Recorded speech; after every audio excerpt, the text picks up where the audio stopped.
প্রিয় বন্ধুরা, আমরা প্রত্যেকে খাবার খাই। খাবার ছাড়া আমরা বাঁচতে পারি না। খাবার যেমন ক্ষুধা নিবারণের জন্য খাই, তেমনি রসনা বিলাসেরও সুযোগ পাই। আমাদের দেশে রয়েছে রসনার স্বাদ দিতে নানা রকমের খাবার। ভোজন রসিক বলেন আর রসনা বিলাসী বলেন, বাঙালি খাবার গ্রহণে এক ধাপ এগিয়ে থাকে সব সময়।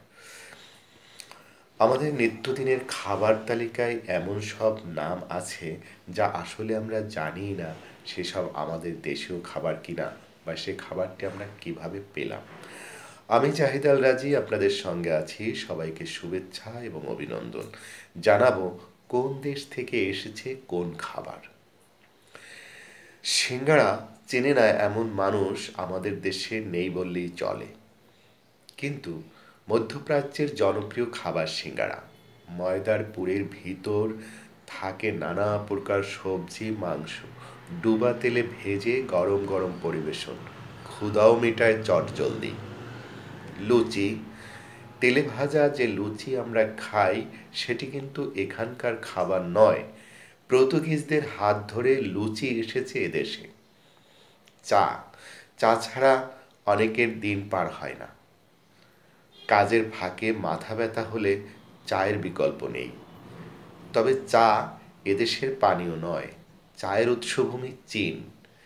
চীনের মতো চায়ের বৈচিত্র্য পৃথিবীর আর কোথাও নেই।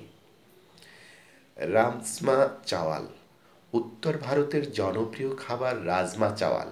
তবে এটা ভারতবর্ষের খাবার নয়।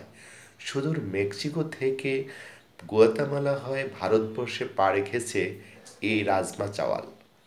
জিলাপি, জিলাপির জন্মস্থান হিসাবে ধরা হয় মধ্যপ্রাচ্যকে। আজ আফগানিস্তান ও পাকিস্তানের তৈরি বিশেষ জিলাপি সারা পৃথিবীতে সেরা। কিন্তু জিলাপি আমাদের ঘরের একটি খাবারের অংশ, যেটা আমরা না খেলে আমাদের রসনার তৃপ্তি হয় না। নান, পুরো ময়দার আবরণের আড়ালে নরম তুলতুলে রুটি, নাম নান। পারস্য থেকে মুঘলদের হাত ধরে ভারতবর্ষে পৌঁছেছে খাবারটি। গুড়, খেজুরের গুড়, খেজুরের রস থেকে গুড় তৈরির কায়দা এদেশে প্রথম এসেছিল পর্তুগিজদের হাত ধরে। আমরা তা জানি।